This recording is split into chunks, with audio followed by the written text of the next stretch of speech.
بسم اللہ الرحمن الرحیم۔ پیارے دوستو، السلام علیکم ورحمۃ اللہ وبرکاتہ۔ دوستو، آج ہم جس موضوع پر بات کرنے جا رہے ہیں وہ بہت ہی اہم اور خاص ہے، اور وہ موضوع ہے دماغ میں شیطانی خیالات اور وسوسوں کا آنا۔ دوستو، شیطانی وسوسوں کے بارے میں شریعت میں کیا حکم ہے؟ کیا گندے وسوسوں اور خیالوں کا بھی انسان کو گناہ ملتا ہے؟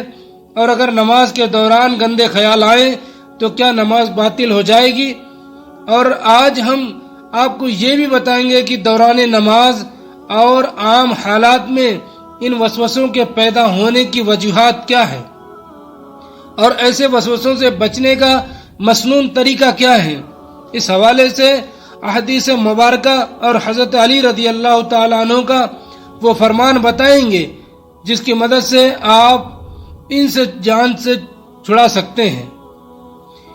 لیکن اس کے لیے یہ ویڈیو آخر تک ضرور دیکھیے۔ پیارے دوستوں، وسوسہ بیماری کی ایک قسم ہے جو کہ شیطان کے انسان پر حاوی ہونے کی وجہ سے پیدا ہوتی ہے، یا پھر نفس امارہ کا جب غلبہ ہو، جب وسوسے آتے ہیں۔ موجودہ دور میں منتشر بیماریوں سے وسوسہ بہت ہی خطرناک بیماری ہے۔ وسوسہ برے خیالات اور شکوک و شبہات کا نام ہے جسے شیطان انسان کے دل میں ڈالتا رہتا ہے۔ یہ وسوسہ کبھی عقیدہ کے متعلق ہوتا ہے، مثال کے طور پر یہ خیال آنا کہ کیا اللہ موجود ہے، اللہ کو کس نے دیکھا ہے، اللہ کو کس نے پیدا کیا ہے۔ کبھی عبادت جیسے صلاۃ اور طہارت میں شک کے طور پر ہوتا ہے، تو کبھی محموم بیماریوں کے خوف اور ان کے بارے میں فکر مندی کے متعلق ہوتا ہے۔ نیز متعلق حوالوں سے انسان وسوسوں کا شکار رہتا ہے۔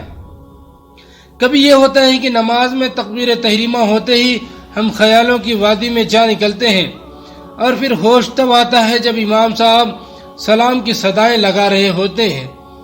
یہ بھی پیش آتا رہتا ہے کہ ہمیں اپنے عقائد اور شعائر دین کے وغیرہ بارے میں شک سا گزرنے لگتا ہے، تب ہم سہمے سے رہ جاتے ہیں، ہمیں اپنا ایمان خطرے سے دوچار محسوس ہوتا ہے۔ پیارے دوستوں، اب سوال یہ پیدا ہوتا ہے کہ یہ وسوسے پیدا کیوں ہوتے ہیں؟ ان وسوسوں کی الجھن میں ہمارے لیے اسلام میں کیا حکم ہے؟ آئیے شریعت اور سنت کی روشنی میں اس الجھن کی سلجھن دریافت کرتے ہیں۔ حضرت ابو ہریرہ رضی اللہ تعالیٰ عنہ کہتے ہیں کہ رسول پاک صلی اللہ علیہ وسلم کے صحابہ میں کچھ لوگ آئے اور انہوں نے عرض کیا، یا رسول اللہ صلی اللہ علیہ وسلم، ہم اپنے دلوں میں ایسے وسوسے پاتے ہیں جن کو بیان کرنا ہم پر بہت گراں ہے۔ ہم نہیں چاہتے کہ ہمارے اندر ایسے وسوسے پیدا ہوں اور ہم ان کو بیان کریں۔ آپ نے فرمایا، کیا تمہیں ایسے وسوسے ہوتے ہیں؟ انہوں نے کہا، ہاں۔ آپ نے فرمایا، یہ تو ایمان ہے۔ یعنی حضور صلی اللہ علیہ وسلم نے وسوسوں کا عین ایمان قرار دیا ہے کہ انسان اسے برا سمجھتا ہے جو وسوسے اسے آتے ہیں۔ جیسے کہ صحابی نے وسوسے کی شکایت کی تو آپ صلی اللہ علیہ وسلم نے فرمایا، اللہ اکبر، اللہ اکبر، شکر ہے اس اللہ کا جس نے شیطان کے مکر کو وسوسہ بنا دیا۔ یہ وسوسے کبھی اللہ کی طرف سے سزا کے طور پر ہوتے ہیں، جیسے کہ ارشاد ربانی ہے، اور جو میری یاد سے روگردانی کرے گا اس کی زندگی تنگی میں رہے گی۔ تو کبھی اللہ کی طرف سے آزمائش ہوتی ہے تاکہ اس کے گناہوں کی مغفرت اور برائیوں کا کفارہ ہو جائے۔ نبی پاک صلی اللہ علیہ وسلم کا ارشاد ہے کہ مسلمان کوئی تکلیف و پریشانی، بیماری، فکر و غم اور مصیبت نہیں لاحق ہوتی یہاں تک کہ جو کانٹا اسے چبھتا ہے، مگر اللہ ان کے ذریعے ان کے گناہوں کو مٹا دیتا ہے۔ برے خیالات اصل میں ہمارے برے کردار کا نتیجہ ہے۔ اگر ہم نیک کام کریں گے تو خیالات بھی نیک ہوں گے۔ تو اچھے خیالات پیدا کرنے کے لیے برائی کو ترک کرنا پڑے گا اور اچھائی کو اپنانا ہوگا۔ اور اللہ تعالیٰ کا ہمارے اوپر کتنا بڑا احسان عظیم ہے کہ وہ مالک ہمارے برے خیالات کا مواخذہ نہیں رکھتا، جب تک کہ ہم برائی کا انتخاب نہ کر لیں، لیکن اگر خیالات اچھے ہوں، انہیں عملی جامہ نہ بھی پہنا سکیں تو بھی اللہ کی طرف سے اس پہ ہمارے لیے نیکیاں لکھی جاتی ہیں۔ حضرت ابو ہریرہ رضی اللہ تعالیٰ عنہ سے روایت ہے کہ رسول اللہ صلی اللہ علیہ وسلم نے فرمایا، بے شک اللہ نے میری امت کے ان وسوسوں سے درگزر فرمایا ہے جو سینوں میں پیدا ہوتے ہیں جب تک لوگ ان پر عمل نہ کریں یا زبانی اظہار نہ کریں۔ پیارے دوستوں، وسوسے کی دو قسمیں ہیں، جو بغیر اختیار کے خود بخود دل میں پیدا ہو جاتا ہے، جس میں آدمی کا نہ ذاتی ارادہ شامل نہیں ہوتا۔ یہ وسوسہ تمام شریعتوں میں قابل معافی ہے۔ نمبر 2، اختیار اور ذاتی ارادے کے ساتھ دل میں برائی کا تصور پیدا کرنا۔ یہ وسوسہ شریعت محمدیہ میں اس وقت تک قابل معافی ہے جب تک اس وسوسے والا زبانی اظہار یا جسمانی عمل نہ کر دے۔ اور ایک دوسری روایت میں حضرت ابو ہریرہ رضی اللہ تعالیٰ عنہ سے روایت ہے کہ رسول اللہ صلی اللہ علیہ وسلم نے ارشاد فرمایا، اللہ تعالیٰ فرشتوں سے فرماتا ہے کہ جب میرا کوئی بندہ برائی کرنے کا ارادہ کرے تو اس کے خلاف اس وقت تک نہ لکھو جب تک کہ وہ اس سے سرزد نہ ہو جائے۔ اگر وہ اس برائی کا ارتکاب کر لے تو اسے ایک ہی گناہ لکھو، اور اگر اس نے اسے میری خاطر چھوڑ دیا تو اس کے لیے ایک نیکی لکھ دو، اور جب وہ نیکی کرنے کا ارادہ کرے لیکن اسے نہ کر سکے تو اس کے حصے میں ایک نیکی لکھ دو، پھر اگر وہ نیکی کر لے تو اس کے لیے 10 سے 700 گنا تک لکھ دو۔ اسی طرح ایک حدیث میں ہے کہ ابو امامہ رضی اللہ تعالی عنہ بیان کرتے ہیں کہ نبی کریم صلی اللہ علیہ وسلم نے فرمایا کہ بائیں طرف والا فرشتہ غلطی کرنے والے مسلمان سے 6 گھنٹے تک قلم اٹھائے رکھتا ہے، تو اگر وہ اپنے کیے پر نادم ہو اور اللہ تعالیٰ سے استغفار کرے تو اسے ختم کر دیتا ہے، اگر نہ کرے تو ایک گناہ لکھتا ہے۔ پیارے دوستو، یہ دھیان میں رہے کہ شیطانی وسوسے سے نماز باطل نہیں ہوتی، نماز اپنی جگہ درست ہے، بھلے جیسے ہی بھی خیالات آتے رہیں۔ اس لیے اس وسوسے سے پریشان ہو کر نماز چھوڑ دینا بہر صورت غلط ہے، کیونکہ نماز دین کا ستون ہے اور اسے قائم کیے بغیر ہم مسلمان نہیں ہو سکتے۔ حضور صلی اللہ علیہ وسلم نے جب نماز کے لیے اذان دی جاتی ہے تو شیطان ہوا خارج کرتا ہوا بڑی تیزی کے ساتھ پیٹھ موڑ کر بھاگتا ہے تاکہ اذان کی آواز نہ سن سکے، اور جب اذان ختم ہو جاتی ہے تو پھر واپس آ جاتا ہے، لیکن جو ہی تکبیر شروع ہوتی ہے پھر وہ پیٹھ موڑ کر بھاگتا ہے۔ جب تکبیر ختم ہو جاتی ہے تو شیطان دوبارہ آ جاتا ہے اور نمازی کے دل میں وسوسے ڈالتا ہے اور کہتا ہے کہ فلاں بات یاد کرو، فلاں بات یاد کرو۔ ان باتوں کی شیطان یاد دہانی کراتا ہے جن کا اسے خیال بھی نہ تھا، اور اس طرح اس شخص کو یہ بھی یاد نہیں رہتا کہ اس نے کتنی رکعتیں پڑھی ہیں۔ پیارے دوستو، آئیے اب جانتے ہیں کہ نماز اور عام حالت میں شیطانی وسوسوں سے کیسے بچا جائے۔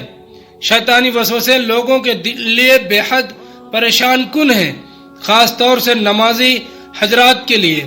دوستو، اگر نماز میں وسوسہ پیدا ہو کہ سورہ فاتحہ میں نے پڑھی ہے کہ نہیں تو ایک مرتبہ مزید فاتحہ پڑھ لیں، کیونکہ ایسا بھی ممکن ہے کہ آپ نے فاتحہ نہ پڑھی ہو۔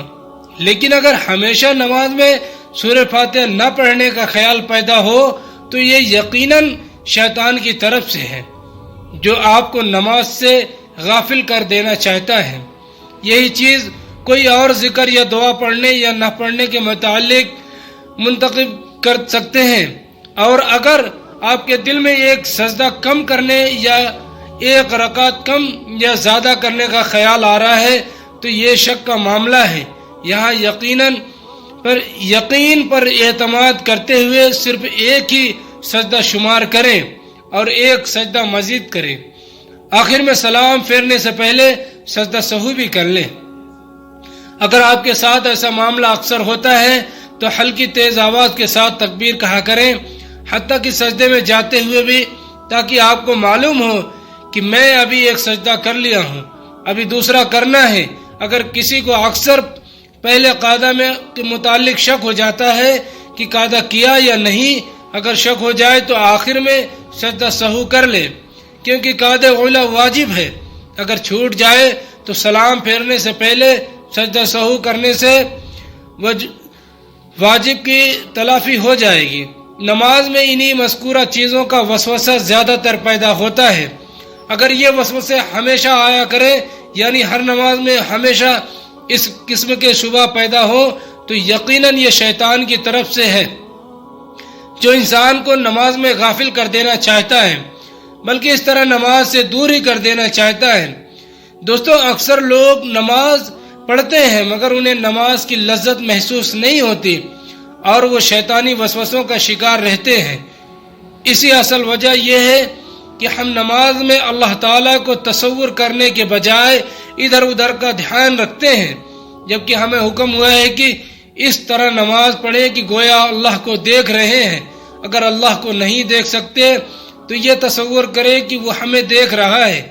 اور یہ بھی ضروری ہے کہ عبادت میں اخلاص پیدا کیا جائے اور اخلاص ختم کرنے والے کاموں سے بچا جائے، یعنی عبادت خالص اللہ کے تقرب حاصل کرنے کے لیے ہو، اس میں دنیاوی کوئی غرض و منافقت شامل نہ ہو، اور پھر عبادت میں خشوع اور خضوع پیدا کریں تو انشاءاللہ ہمیں عبادت میں لذت محسوس ہوگی، شیطانی وسوسوں اور اس کی تقدیر سے بچ سکیں اور ہماری عبادت اللہ کے یہاں مقبول ہوگی۔ آخر پر ہم اس کی طرف سے توجہ دلانا چاہیں گے کہ ہماری ذمہ داری بنتی ہے کہ ہم کسی بھی ایسے کام سے باز رہیں جن کی وجہ سے نماز یا عام حالات میں برے خیالات پیدا ہوتے ہیں۔ مثلا بعض لوگ حیا باختہ فلمیں دیکھتے ہیں یا تصویریں دیکھتے ہیں جو ذہن میں رچ بس جاتی ہے اور پھر اپنا کام دکھاتی ہے۔ اگر آپ ایسی کسی بھی چیز میں مبتلا ہیں اور آپ انہیں ناپسند بھی کرتے ہیں تو اس سے اپنا پیچھا چھڑائیں۔